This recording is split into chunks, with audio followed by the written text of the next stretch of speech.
Hello dear students, in second video of this chapter we are going to discuss about structure of mammary gland, process of gametogenesis, that is spermatogenesis and oogenesis, structure of human sperm and major events of menstrual cycle. Okay, so firstly we are discussing about structure of mammary gland.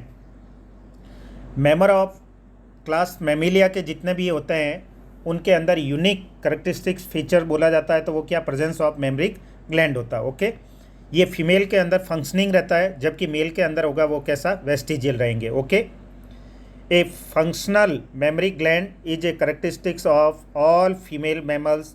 The mammary glands are paired structure breast that contain a glandular tissues. इसमें glands किसको बोलते हैं, जो secreting का work करेगा, तो milk secreting tissues होंगे. And variable amount of fat का डिपोजिशन भी डिफरेंट अमाउंट में हो सकता है, उस पर डिपेंड करेगा शेप और size of the mammary gland. Okay, the glandular tissue of each breast is divided into A 15 to 20 memory lobes. कितने लॉब्स में डिवाइड हो जाता है, 15 to 20 लॉब्स में, containing a cluster of cells called a alveoli, and the cell of alveoli secrete a milk. in alveoli का क्या functioning रहेगा, milk secretion का. Okay, which is store in the cavity of alveoli, यानी alveoli की lumen के अंदर वो collect होगा, फिर उस लेटेसिफेरी डक्ट के थ्रू, निप्पल के थ्रू जो न्यू बॉर्न बेबी होगा वो सक करके ऑब्टेन करेगा nourishment. Okay, the alveoli open into A memory tubule. The tubule of each lobe joined to form a mammary duct. Okay, several mammary ducts joined to form a wider mammary ampulla which is connected to a lactiferous duct. वो सब किससे connected होगी, lactiferous duct से, through which milk is sucked out, जिससे कि वो new born baby होगा अपने माउथ के थ्रू सकिंग करेगा. ओके, अब यहाँ स्ट्रक्चर बताया गया है मेमरी ग्लैंड का, तो हल्का सा देखिए आप, ये ब्रेस्ट बोन है ना, रिब्स का शो दे रखे हैं, जो भी है कटिंग फेस किसके दिखा रखे हैं, रिब्स के. ओके, इसके बिटवीन मसल्स ऑफ रिब्स होगा, और ये पेक्टोरल पोर्शन है. ओके, पेक्टोरलिस, ये जनरली शेप दिया आउटर बॉर्डर ऑफ द जो मेमरी ग्लैंड है इसके हिसाब से. ये नॉब लाइक जो स्ट्रक्चर होता है इसको बोला जाता है निप्पल, है ना. निप्पल के अराउंड ब्राउन कलर का डार्क कन जो पिगमेंटेड होता है एरिया, उसको बोला जाता है एरोला. ओके, ये जितने भी है फैट्स डिपोजिशन है, इसके बिटवीन में आप देखो ग्रेप्स के बंच लाइक होगी, वो कौन सी है, लेटेसिफेरस जो ग्लैंड्स होगी, ये सिक्रेटिंग काम करेगी सेल्स मिल्क का. वो मिल्क स्टोर होगा इसके ल्यूमेन में, फिर इस लेटेसिफेरस डक्ट होगा, वो कॉमन एक निपल के थ्रू ओपनिंग हो जाएंगे, यहाँ पोर्स होगा जिससे न्यू बॉर्न बेबी अपने माउथ से मिल्क सक करके न्यूरिशमेंट गेन करेगा. तो ये जनरल स्ट्रक्चर थी किससे रिलेटेड, मेमरिक ग्लैंड से रिलेटेड. अब अपन जो बात कर रहे हैं गैमेटोजेनेसिस. ओके, तो formation of gamete process is known as gametogenesis. Sperm formation process which take place in a male testis, तो उसको स्पर्मेटोजेनेसिस बोला जाएगा. By the way formation of ovum हो रहा है in female, take place in ovary, तो उसको क्या बोला जाएगा, oogenesis. ओके, तो दोनों को कंपेरेटिव भी स्टडी करना, डायग्रामेटिकली भी और रे डायग्राम से, और इसके साथ साथ डिस्क्रिप्टिव व्यू से भी. Okay, the primary sex organ the testis, जिसको प्रिंसिपल या मेन ऑर्गन बोलते हैं रिप्रोडक्टिव में, वो टेस्टिस होते हैं मेल में और ovaries in the female. Okay, produce a gamete that is sperm in male and ovum in female respectively, जैसा कि ऑर्गन के नेमिंग शो किए उसके according. Process is called gametogenesis. दोनों को कॉमनली कॉल्ड क्या बोला जाएगा, gametogenesis. In testis the immature male germ cells होगा, जिसको स्पर्मेटोगोनिया बात करेंगे. प्रीवियस वीडियो में अपन ने बात किया था, सेमिनिफरस ट्यूब्यूल्स के अंदर बताया था आपको, produce sperm by a spermatogenesis. Okay, उस प्रोसेस को, formation of sperm process is known as spermato, that begins at a puberty. ये प्रोसेस कब स्टार्ट होगा, प्यूबर्टी. एक ध्यान रखिएगा, दोनों का कंपेरिजन बात कर रहे हैं. oogenesis है जब फीमेल चाइल्ड बेबी जो होता है foetus inside the mother uterus जब डेवलपमेंट होता है, तो एम्ब्रियोनिक स्टेज से ही स्टार्ट हो जाता है, जबकि ये प्यूबर्टी के बाद है ना, मैच्योरिटी आफ्टर स्टार्ट होगा. द स्पर्मेटोगोनिया प्लूरल टर्म है, सिंगुलर बोला जाएगा spermatogonium. Okay, present on the inside wall of A seminiferous tubule. Seminiferous tubule को अपन क्या बोलते हैं, structural and functional unit of testes बोला जाता है. वो जर्मिनल एपिथेलियल से मेडअप होती है, माइटोटिक डिवीजन होगा, नंबर ऑफ सेल्स इंक्रीज होना, उसको मल्टीप्लिकेशन बोलेंगे, जिससे स्पर्मेटोगोनिया नंबरिंग रेज होगा। ओके, माइटोटिक डिवीजन होगा and increase in number, multiply होंगे। ओके, ईच सेल्स जिसके अंदर नंबर ऑफ क्रोमोसोम 2n = 46 होंगे। Okay, spermatogonium is diploid and content 46 chromosome, क्योंकि ये किसके थ्रू डिवाइडेड हो रहे हैं, माइटोटिक डिवीजन, है ना, जिसको रे डायग्राम में अपन और क्लियर करें। Some of the spermatogonium called a primary spermatocyte बोला जाएगा, जो आगे एंटर कर रहे हैं ग्रोथ पीरियड में। Okay, periodically undergo a meiosis, फिर उसमें मियोसिस 2 टाइम होगा, फर्स्ट होगा तो उसको क्या बोला जाएगा, सेकेंडरी स्पर्मेटोसाइट, सेकेंड मियोटिक हुआ तो उसमें क्या बन जाएगा, स्पर्मेटिड्स। तो इसमें नंबर ऑफ क्रोमोसोम हाफ हो जाएंगे, क्योंकि प्राइमरी स्पर्मेटोसाइट में 2n = 46 थे, तो इनमें कितने रह जाएंगे, n = 23। A primary spermatocytes complete the first meiotic division, reductional division leading to formation of a 2 equal and haploid cells called a secondary spermatocyte. Okay, which have only 23 chromosome each होगा। The secondary spermatocytes undergo a second meiotic division होगा and produce a 4 equal haploid spermatids। तो ध्यान रखिए, एक single primary spermatocyte से कितने number of spermatids produce हुए, 4, है ना। By the way secondary spermatocytes थे तो 1 से कितने होंगे, 2। Okay, what would be the number of chromosome in a spermatids, तो 23।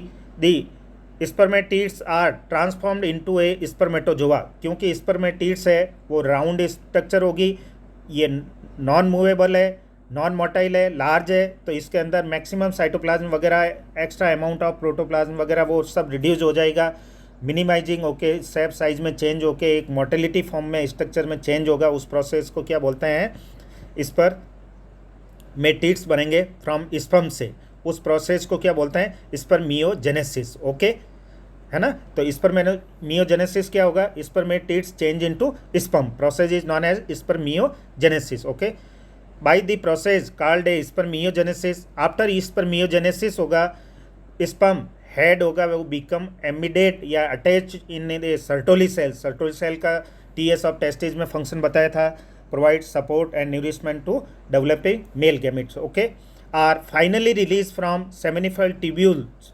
seminiferous tubules से रिलीज होगा for transporting के लिए, ठीक है। उस प्रोसेस को बोलते हैं स्पर्मिएशन, क्या बोलते हैं उसको, spermiation. Okay, bye the process called spermiation. Okay, अब किस हिसाब से स्पर्मेटोजेनेसिस प्रोसेस है वो रेगुलेटेड होती है, तो सिंपल सा हार्मोनल कंट्रोल कैसे होगा बॉडी में, आप एंडोक्राइन सिस्टम लास्ट ईयर पढ़ चुके हैं, उससे रिलेटेड अपन बात कर रहे हैं। सबसे पहले हाइपोथैलेमिक हार्मोन होगा, वो हाइपोथैलेमिक हार्मोन कौन सा सिक्रेट करेगा, gonadotropic releasing hormone. Gonadotropic releasing hormone किसको स्टिमुलेंट करेगा, anterior part of pituitary gland, जिसको आप मास्टर ग्लैंड बोलते हैं, मास्टर, है ना। वो एंटीरियर पिट्यूटरी ग्लैंड के पोर्शन से कौन सा सीक्रेट होगा, 2 मोस्ट इंपॉर्टेंट हार्मोन होगा, luteinizing hormone LH and follicle stimulating hormone FSH होगा, ठीक है। ये एक्ट करेगा, LH acts at a Leydig cells, Leydig cell बताया था बिटवीन सेमिनिफेरस ट्यूब्यूल्स में, वो सेल्स एक हार्मोन सीक्रेट करेगा, मेल हार्मोन, जिसका नाम है एंड्रोजन। एंड्रोजन रेगुलेट करेगा प्रोसेस किसको, related to formation of sperm से रिलेटेड। ओके, तो अब डिटेल वापस मैं डिस्कशन कर लेता हूँ। Spermatogenesis start at the age of puberty, कब स्टार्ट होगा, प्यूबर्टी एज, मैच्योरिटी पीरियड पे। Okay, due to significant increase in the secretion of a gonadotropic releasing hormone, जिसको शॉर्ट फॉर्म में बोलते हैं GRH। Okay, this if you recall is a hypothalamic hormone, ये कौन सा है, supreme being command of endocrine gland या master gland किसको बोला गया, हाइपोथैलेमिक को, है ना। वो सीक्रेट करेगा, उससे फिर क्या, increase level of gonadotropic hormone, then act at the anterior pituitary gland, वो किस पे वर्किंग करेगा, anterior portion of pituitary gland पे। Stimulant secretion of 2 gonadotropic hormone, जिसको शॉर्ट फॉर्म में 2 बोलते हैं, LH and FSH, follicle stimulating hormone and LH hormone. Okay, luteinizing hormone. Okay, LH act at the leading cells of a stimulant synthesis and secretion of a androgen.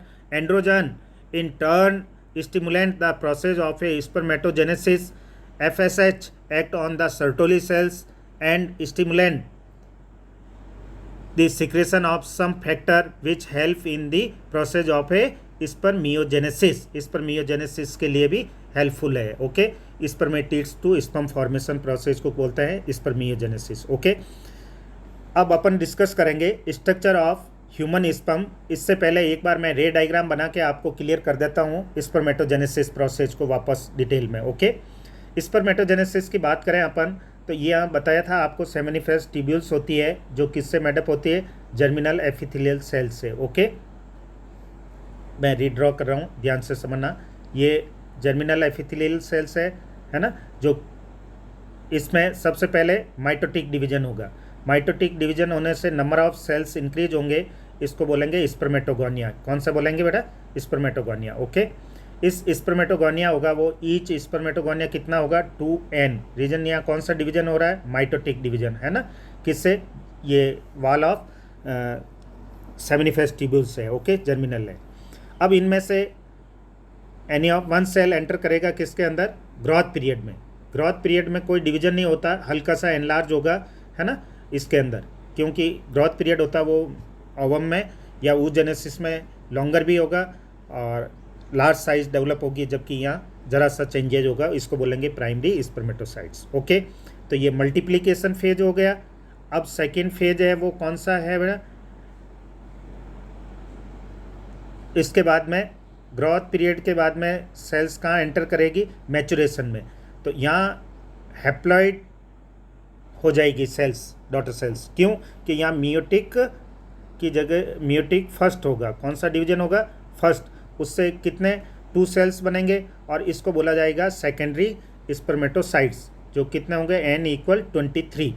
फिर इसके अंदर again होगा कौन सा, meiotic division. तो कितने spermatids बन गए, 4. क्लियर है. इस 4 में से टोटल के टोटल फंक्शनिंग रहेंगे, केवल शेप साइज में चेंज होंगे, मोटाइल फॉर्म में चेंज होंगे. Spermatids to change in sperm process is known as, क्या बोलते हैं उसको बेटा, स्पर्मियोजेनेसिस के नाम से बोला गया था. ठीक है, ये टोटल 4 बन जाएंगे. तो प्राइमरी से कितने बन रहे हैं, 4. सेकेंडरी से कितने बन रहे हैं, 2. क्लियर है. तो ओवरऑल देखें तो कितनी फेज में कंप्लीट हुआ, मल्टीप्लिकेशन, उसके बाद में ग्रोथ और फाइनली है वो कौन सा है, मैचुरेशन फेज या meiotic reductional division phase. Okay, अब अपन बात करते हैं स्ट्रक्चर ऑफ ह्यूमन स्पर्म से रिलेटेड. यहाँ देखिए कंप्लीट स्ट्रक्चर बता रखा है ह्यूमन स्पर्म का. तो 3 पार्ट में है. सबसे फर्स्ट है हेड. हेड के सेंट्रली जो अरेंज है वो लार्ज साइज में ऑक्यूपाइज है, वो कौन सा है, head of the sperm. Okay, haploid होगा. इसके अपर पोर्शन में गोल्जी बॉडी से बनाया हुआ जो कवरअप कैप लाइक स्ट्रक्चर है, इसको बोला जाएगा एक्रोसोम. एक्रोसोम क्या करता है कि फर्टिलाइजेशन ड्यूरेशन में ओवम की वॉल को पेनिट्रेट करने के लिए हेल्पफुल है एंजाइमेटिक एक्शन से. ओके, फिर इसके अराउंड में है प्लाज्मा मेम्ब्रेन. इसके फिर बाद में नेक्स्ट है नेक. नेक के बाद में मिडल पोर्शन. मिडल पोर्शन में क्या है, माइटोकॉन्ड्रिया. ओके, जो एनर्जी सोर्स है, मोबिलिटी प्रोवाइड करता है स्पर्म को. फिर इसके बाद में टेल्ड पोर्शन होगा. टेल्ड के अंदर जहाँ तक साइटोप्लाज्मिक कवरअप भी हो सकता है और अनकवर्ड भी रहेगा. क्लियर है. अब इसके अंदर आपको मैं थोड़ा अलग से वापस ड्रॉ करके बता रहा हूँ कि किस हिसाब से सेंट्रियोल अरेंज होते हैं उससे रिलेटेड. ओके, ये देखिए आप, हेड पोर्शन हो गया, इसके साथ एक्रोसोम हो गया, नेक है ये पोर्शन. नेक में 2 सेंट्रियोल है, ये प्रॉक्सिमल सेंट्रियोल, ये डिस्टल सेंट्रियोल. फिर ये कौन सा है बेटा, मिडल पीस है ना. मिडल पीस में स्पाइरली अरेंज है क्या है, माइटोकॉन्ड्रिया. ओके, जो एनर्जी सोर्स का काम कर रहा है. फिर इसके बाद में यहाँ से जो डिस्टल सेंट्रियोल है क्या बना रहा है, एक्सेल फिलामेंट बना के टेल बना रहा है. ठीक है, जहाँ तक साइटोप्लाज्म कवरअप भी रह सकता है, फिर अनकवर्ड रह जाएगा रिमेनिंग पोर्शन में, है ना. यहाँ एक डिस्टल सेंट्रियोल या रिंग सेंट्रियोल बोलते हैं, जो क्या करता है, प्लगिंग का काम करता है. माइटोकॉन्ड्रिया होगा वो डाउनवर्ड मूव नहीं करेगा इन टेल्ड रीजन में, जिससे एनर्जी सोर्स कंटिन्यू प्रोवाइड रहेगा स्पर्म के लिए. ठीक है, तो ये ह्यूमन की अल्ट्रा स्ट्रक्चर है जो इलेक्ट्रॉन माइक्रोस्कोप में स्टडी की जाती है. ओके, अब अपन एक एक पार्ट करके इसके स्ट्रक्चर से रिलेटेड बात कर देते हैं, फिर बात करेंगे oogenesis से रिलेटेड. तो formation of spermatids from sperm process is known as spermiogenesis. Okay, let us examine the structure of a sperm is a microscopic structure composed of a head, neck, middle piece and tail. तीनों बात अपन ने कर ली. Plasma membrane envelope the whole body of a sperm होगा. The sperm head contain a enlarged haploid nucleus होगा. Okay. The anterior portion of a by is covered by a cap like structure होगा acrosome. और acrosome किस cell body organelles से prepare होता है? Golgi body से. Okay. The acrosome is filled with enzyme that help in fertilisation of a ovum. किसके लिए helpful है? फर्टिलाइजेशन के लिए. बाय द वे इसको रिमूव कर दिया जाए तो व्हाट विल बी हैपन, तो आपको बताना फर्टिलाइजेशन प्रोसेस होगा वो पॉसिबल नहीं रहेगा. Okay. The middle piece process a number of mitochondria होगा which produce a energy for the movement of a tail that facilitate sperm motility essential for fertilization. The human male ejaculate about 200 to 300 million sperm during a coitus of which. एक बार जब copulate करता है female जेनिटिलिया में inseminate करता है जो reproductive material, उसमें number of sperm कितने होते हैं? 200 to 300 मिलियंस होते हैं. ओके. कॉइटस होगा. नॉर्मल फर्टिलिटी एटलीस्ट उसमें से 60% होंगे वो sperm must have normal shape size के होंगे, जबकि 40% एटलीस्ट कैसे हो सकते हैं? So a vigorous motility. Okay. Sperm release from the seminiferous tubule, जिसको क्या बोलते हैं? स्पर्मिएशन बोलते हैं. Okay. Tubule are transported by a accessory duct हो सकते हैं. सिक्रेशन ऑफ ए एपिडिडाइमिस है. Vas deferens seminal vesicle prostate are essential for maturation and motility of sperm. है ना? किसके लिए ज़रूरी है? स्पर्म की मैच्योरिटी के लिए भी और मोटिलिटी के लिए भी. वहाँ बताया था फ्रक्टोज वगैरह होता है, वो एनर्जी सोर्स है ना? यहाँ अभी कौन मूव करा रहा है स्पर्म को? माइटोकॉन्ड्रिया एनर्जी सोर्स के लिए. ओके. और उस सीमन में भी होता है वो फ्रक्टोज है. The seminal plasma along with the sperm constitute the semen. The semen है वो मेल रिप्रोडक्टिव को बोलते हैं, है ना? सभी ग्लैंड्स का वगैरह सिक्रेटिंग प्लस स्पर्म, है ना? The functions of a male sex accessory duct and glands are maintained by the testicular hormone. वो एंड्रोजन जो किससे सीक्रेट होता है? लीडिंग सेल्स या इंटरइनिशियल सेल्स. वो किससे रेगुलेटेड है? जिसको अभी अपन ने बताया था LH हार्मोन है. ठीक है. FSH secreted by anterior part of the pituitary. Pituitary already किससे रेगुलेटेड है? Hypothalamic hormone, gonadotropic releasing hormone. Board के अंदर पूछा हुआ, right any one examples of gonadotropic releasing hormone. Okay. अब अपन बात कर रहे हैं सेकंड जो स्टेप ऑफ गैमेटोजेनेसिस का है वो oogenesis. oogenesis formation of ovum which take place ovary of a female process is known as oogenesis. फिर लास्ट फाइनली किससे रिलेटेड डिस्कस करेंगे? Major events related to menstrual cycle in a female. Okay. The process of formation of a mature female gamete is called oogenesis. Okay. Which is markedly different from the spermatogenesis. क्या difference भी है उससे related भी बात कर रहे हैं अपन, है ना? oogenesis is initiated during a embryonic development, जबकि वो स्पर्मेटोजेनेसिस कब से स्टार्ट होता है? At puberty stage. When a couple of millions gametes mother cells, जिसको oogonia बोलते हैं, है ना? oogonia mother cells are found within each foetal ovary, यानी एम्ब्रियोनिक स्टेज में जब होती है बच्ची उसी के ओवरी में डेवलप हो जाते हैं. No more oogonia are formed and added after birth. Birth होने के बाद कोई oogonia एडेड नहीं होंगे. Okay. These cells start division and enter into a prophase. First हो जाएगा जिसमें मियोटिक रिडक्शनल डिवीजन है and get temporary arrested at that stage called a primary oocyte. अब प्राइमरी oocyte से बनेगा primary follicle, then secondary follicle and finally जो होगा वो टर्सरी या मैच्योर फॉलिकल प्रिपेयर. फिर उनमें से एग रिलीज हो जाएगा, ओवुलेशन, और रिमेनिंग जो फॉलिकल्स होंगे वो क्या बनाएंगे? टिश्यूज होंगे वो कन्वर्ट इनटू कॉर्पस ल्यूटियम, जो प्रोजेस्टेरॉन टेम्परेरी एंडोक्राइन ग्लैंड्स के फॉर्म में वर्क करेगा. फिर फर्टिलाइज हो गया ओवम, तब तो वो परसिस्ट रहेगा complete hall during in pregnancy. Either it will be change into corpus albicans. Okay. Called the primary follicles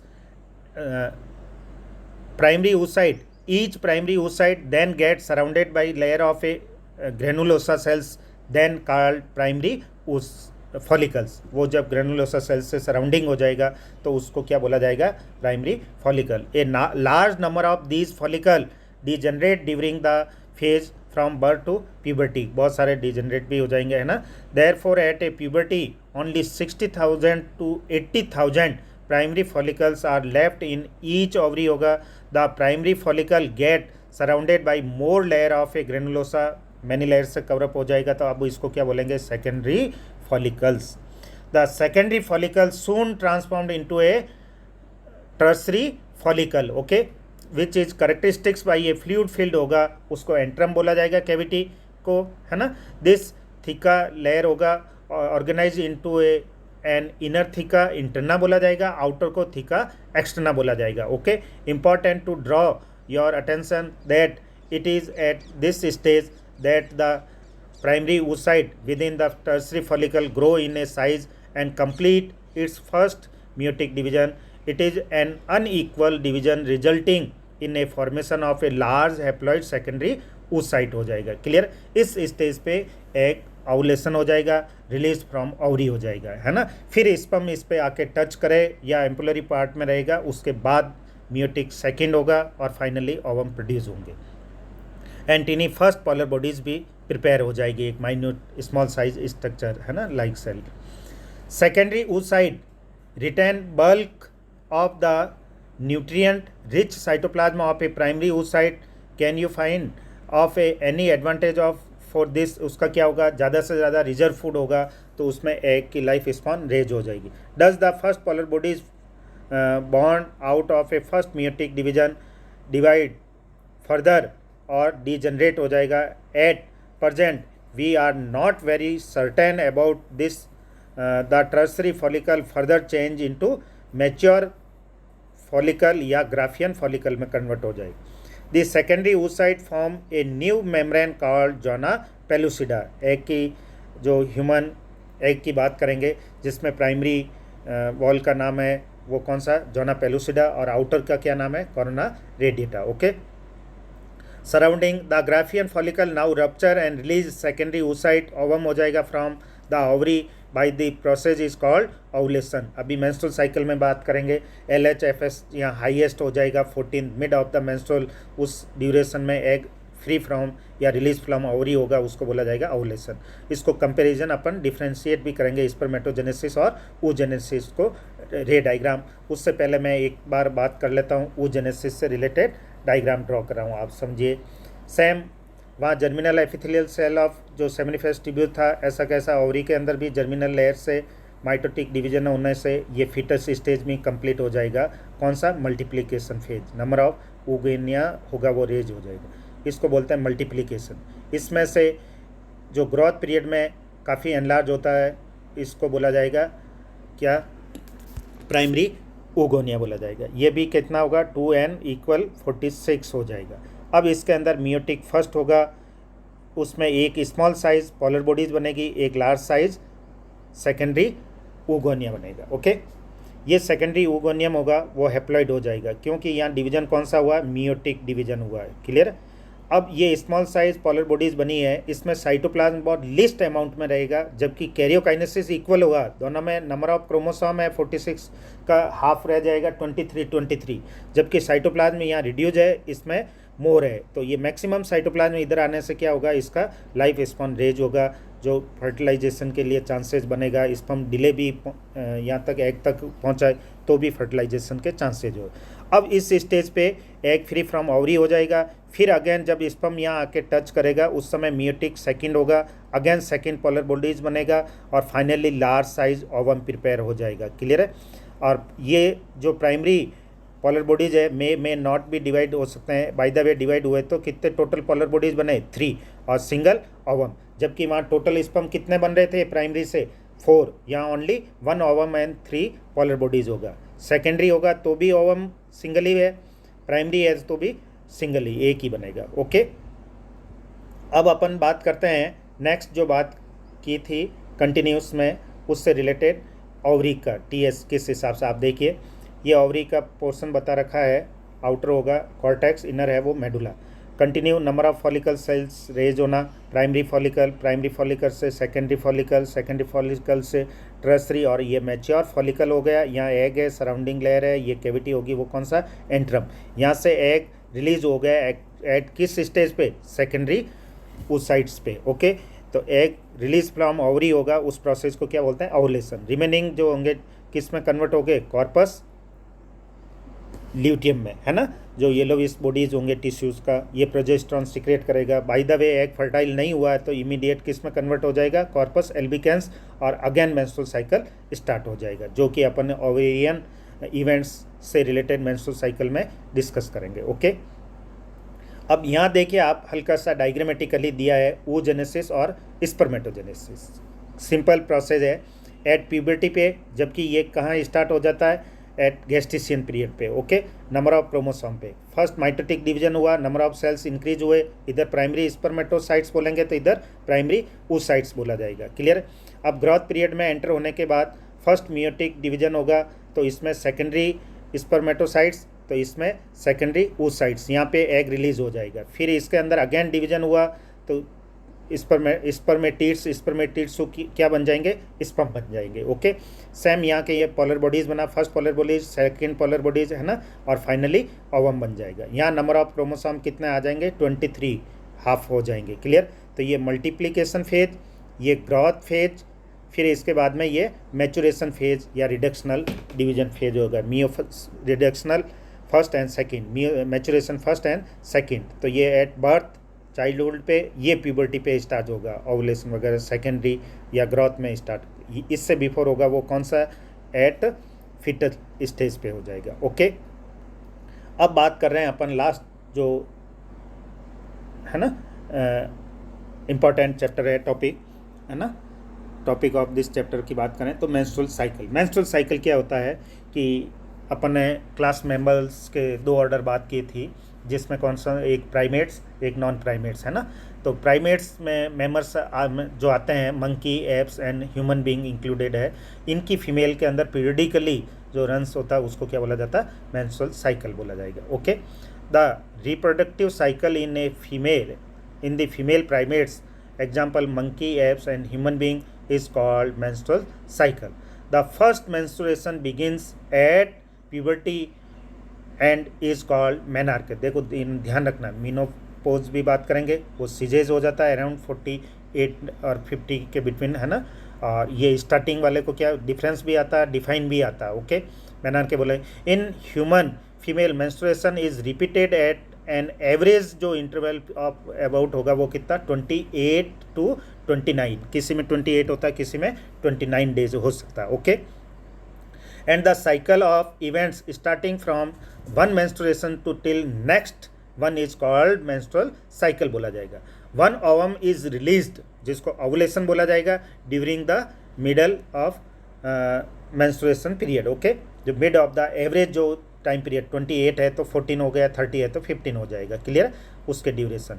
last में अपन जितने भी इवेंट्स है उनको डायग्राम से क्लियर स्टडी कर देंगे। ओवेरियन इवेंट्स क्या है, पिट्यूटरी हार्मोन से रिलेटेड कैसे रेगुलेट होता है, यूटेराइन वॉल है, जो एंडोमेट्रियम टिश्यूज है वो किससे प्रिपेयर होते हैं, उनसे क्या इवेंट्स है, और अदर्स। ओके, अब बात करते हैं of each menstrual cycle. The major events of a menstrual cycle are shown in figure, जो डायग्राम बनाता रखा है बाद में रिवाइज कर लेंगे। This cycle start with the menstrual phase when menstrual flow occurs and it last for 3 to 5 days, इसको बोला जाएगा menstrual phase. Okay, the menstrual flow result due to a breakdown of a endometrial lining of the uterine, जो inner most अपने 3 layers बताया था uterus की, outer most है वो कौन सी, myometrium, middle and inner most है वो कौन सा है, एंडोमेट्रियम है होगा।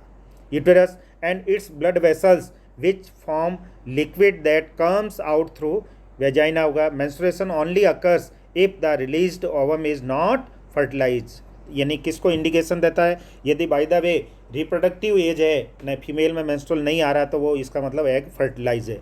या कोई रीजन हो सकता है, lack of menstruation may be indicative of a pregnancy बता सकता है। ठीक है, however it may also be caused due to some other underlying cause like a stress. by the way ज़्यादा स्ट्रेस में रह रही है फीमेल, पुअर हेल्थ है, प्रॉपर डाइट वगैरह हेल्थ नहीं है, तो भी मेंस्ट्रुअल स्टॉप हो सकता है। बाकी किस में होगा, फर्टिलाइज होगा एग, तो उसका डेवलपमेंट के लिए गेस्टेशन पीरियड तक नहीं आएगा। Okay, the menstrual phase is followed by a follicular phase होगा during this phase the primary follicle is ovary grow to become a fully mature Graafian follicle हो जाएगा। अब जो फुल्ली हुआ तो मिड ऑफ द जो मेंस्ट्रुअल पीरियड होगा वो 14 डेज नॉर्मली कैलकुलेट किया, 28 यदि टोटल डेज के हिसाब से रिपीट हो रहा है तो उस दिन एग फ्री फ्रॉम ओवरी हो जाएगा, है ना, ओवुलेटरी बोलते हैं। Simultaneously the endometrium of A uterus regenerate starting हो जाएगा through a proliferation. These changes in the ovary and the uterus are induced by a changes in the level of a pituitary and ovarian hormones। Clear है, जिस hormone से अभी discuss कर रहे हैं। The secretion of गोनेडोट्रोफिक, जो कौन कौन से हार्मोन बताए, एंटीरियर पार्ट ऑफ पिट्यूटरी से रिलीज होता है LH and FSH, regulated by किससे होता है, hypothalamic hormone. Okay, gradually during a follicular phase and the stimulant a follicular development as well as secretion of a oestrogen by a growing follicles, उसके लिए responsible. Both LH FSH attain a peak level in the middle of a cycle. कौन सा middle होगा, 14 day को, है ना। Rapid secretion of LH leading to a maximum level during the mid cycle called a LH surge नाम से बोला जाएगा। उस दिन एग फ्री हो जाएगा फ्रॉम ओवरी, जिसको क्या बोलते हैं, ovulation. Rupture of a Graafian follicle, rupturing होगा और thereby the release of a ovum हो जाएगा, उसको ओवुलेशन बोला जाएगा। The ovulation ovulatory phase is followed by the luteal phase होगा, during a which the remaining part of a Graafian follicle transform into, जिसको बोला जाएगा कॉर्पस ल्यूटियम। ये कॉर्पस ल्यूटियम है वो टेम्परेरी एंडोक्राइन ग्लैंड के फॉर्म में वर्क करेगा, प्रोजेस्टेरॉन हार्मोन सीक्रेट करेगा। Corpus luteum secret a large amount of progesterone which is essential for maintenance of the endometrium tissue, उसको मेंटेन रहे जिससे कि एबॉर्शन नहीं हो, और ब्लास्टोसिस जो अटैचमेंट होगा, इम्प्लांटेशन मेंटेन रहे प्रेगनेंसी में। Okay, endometrium is necessary for implantation के लिए of a fertilize ovum and other events of a pregnancy, उसके लिए रेस्पॉन्सिबल। बाय द वे इसको डीजनरेट कर देंगे तो ये सभी इवेंट्स पॉसिबल नहीं हो। During a pregnancy all events of the menstrual cycle stop and there is no menstruation in the absence of a fertilization. By the way fertilization नहीं हो जाएगा, सॉरी नहीं हो पाया तो ये सब इवेंट्स पॉसिबल नहीं होंगे। कॉर्पस ल्यूटियम डीजनरेट हो जाएगा और चेंज इनटू किस में हो जाएगा, कॉर्पस एल्बिकेंस में हो जाएगा। Disintegration of a endometrium leading to a menstruation, और मेंस्ट्रुएशन स्टार्ट हो जाएगा। Marking a new cycle, okay, फिर नेक्स्ट साइकिल स्टार्ट हो जाएगी। Human being menstrual cycle ceases around 50 year, यदि प्रॉपर हेल्थ डाइट रही है लेडीज की तो फीमेल में ये 50 ईयर्स में एज के आसपास होता है अप्रॉक्सीमेट, उसमें सीजेज हो जाएगा। उस टर्म को क्या बोला जाएगा, मीनोपॉज के नाम से। ओके, तो मैंने के बता दिया, जो फर्स्ट टाइम मेंस्ट्रुअल शो होता है फीमेल के अंदर सीन, उसको, और सीजेज हो जाता है अप्रॉक्सीमेट कब होगा, 15 एज के हिसाब से। क्लियर है, जबकि वो टाइम पीरियड होगा वो स्टार्टिंग होगा फर्स्ट के हिसाब से, है ना। Cyclic menstruation is an indicator of a normal reproductive phase, यानी ये जो भी मेंस्ट्रुअल पीरियड आना करना ये सब किसको बताता है, reproductive phase, and extended between menarche and menopause के, इसके बिटवीन होगा। ओके, अब अपन बात करते हैं मेंस्ट्रुअल साइकिल का डायग्रामेटिक रे डायग्राम में सब क्लियर किस हिसाब से, तो आप अच्छी तरह समझना। इसको 1 से लेकर 28 डेज के हिसाब से डिवाइड करके स्टडी की जा रही है। तो सबसे स्टार्टिंग डेज होते हैं जो कितने 3 to 5 डेज है, वो कितना हो गया इसका कि मेंस्ट्रुएशन डेज हो जाएगा। ओके, फिर अपन बात करते हैं उसके बाद में मेंस्ट्रुएशन फॉलिकुलर फेज, है ना, जिसके अंदर फॉलिकल प्राइमरी सेकेंडरी टर्सरी ये बनेगा और फाइनली एग रिलीज हो जाएगा। फिर मिड ऑफ द जो मेंस्ट्रुअल है उसको ओवुलेटरी, इसके बाद में ल्यूटियल फेज या पोस्ट ओवुलेटरी फेज होगा जिसमें एंडोमेट्रियम अगेन रिकंस्ट्रिक्टेड होगा। ओके, फिर वापस रिपीट हो जाएगा मेंस्ट्रुअल पीरियड। तो ये तो आप देखिए वाल ऑफ यूटेराइन जो एंडोमेट्रियम टिश्यूज है इसके हिसाब से सिंपल सा ब्लड म्यूकस वगैरह ये टिश्यू सब जो डैमेजिंग हो रहा है वेजिनल पास से क्लियर हो जाएगा, उसको मेंस्ट्रुअल फ्लो बोलते हैं। अगेन रिकंस्ट्रिक्टेड होगा और ये मेंटेन रहेगा। एंडोमेट्रियम वॉल प्रिपेयर हुआ, ठीक है, रिकंस्ट्रिक्टेड हुआ, फर्टाइल हुआ तो मेंटेन रहेगा। आइदर क्या कॉर्पस ल्यूटियम कॉर्पस एल्बिकेंस में कन्वर्ट हुआ तो अगेन मेंस्ट्रुअल स्टार्ट हो जाएगा। क्लियर, ये तो है यूटेराइन इवेंट्स। अब बात करते हैं कि ओवेरियन हार्मोन के लिए ओवेरियन इवेंट्स में आपको थोड़ा सिंपल सा ये बता देते हैं। प्राइमरी फॉलिकल हो गया, सेकेंडरी फॉलिकल, टर्सरी और फाइनली मैच्योर फॉलिकल, एंट्रम वगैरह बन गया, ओवुलेशन हो गया mid of the menstrual 14 days पे, ठीक है, रिलीज फ्लाउम, ओवरी प्रोसेस, ओवुलेशन हो गया, रिमेनिंग टिश्यू जो है वो येलोविश स्ट्रक्चर बनाएगा जिसको क्या बोलेंगे, कॉर्पस ल्यूटियम नाम से, है ना, जो प्रोजेस्टेरॉन सीक्रेट करेगा। फिर ये फर्टाइल है तो मेंटेन रहेगा, आइदर क्या हो जाएगा, चेंज इनटू कॉर्पस एल्बिकेंस हो गया। अब यहाँ पे अमाउंट ऑफ प्रोजेस्टेरॉन हार्मोन कि जब तक रेड कलर में शो कर रखा है कॉर्पस ल्यूटियम नहीं है तब तक इसका लेवल लो रहेगा। इमीडिएट इसका रेज रहने से क्या हो जाएगा, ये प्रोलिफरेशन हुआ, रिकंस्ट्रक्टेड वॉल ऑफ एंडोमेट्रियम वो मेंटेन रहेगा। जहाँ डिक्लाइन हुआ क्योंकि ये चेंज हो गया कॉर्पस एल्बिकेंस में तो अगेन मेंस्ट्रुअल स्टार्ट हो जाए। ये अमाउंट ऑफ एस्ट्रोजन का दिखा रखा कंपेरिजन। ओके, अब बात ओवेरियन का इवेंट्स भी समझ में आ गया, प्राइमरी, सेकेंडरी, टर्सरी, मैच्योर हो गया, कॉर्पस ल्यूटियम, कॉर्पस एल्बिकेंस। अब बात करते हैं अपन पिट्यूटरी हार्मोन से रिलेटेड। पिट्यूटरी हार्मोन का लेवल क्या चलता है आप ध्यान से समझना पड़ेगा कि सबसे मिड ऑफ द जो मेंस्ट्रुअल है उससे बिफोर 30th डे पे होगा, उस पे क्या हाईएस्ट अमाउंट ऑफ क्या बन जाएगा, LH एंड FSH। वो किसके लिए रेस्पॉन्सिबल होगा, for ovulation of the egg, यानी releasing of ovum from ovary के लिए रेस्पॉन्सिबल है ना, जिसको LH सर्ज के नाम से बोला। तो ये पिट्यूटरी हार्मोन्स का इवेंट्स इनका लेवल शो किया गया मेंस्ट्रुअल ड्यूरेशन में। यहाँ ओवेरियन इवेंट्स बताए और ये ओवेरियन हार्मोन और ये यूटेराइन वॉल में किस हिसाब से कंस्ट्रिक्ट एंड रिकंस्ट्रिक्ट और डिग्रेडेशन होता है और ये फ्लो एग्जिस्ट होता रहता है। ये मेंस्ट्रुअल साइकिल से रिलेटेड इवेंट्स के डिस्कशन किया। Okay, thank you.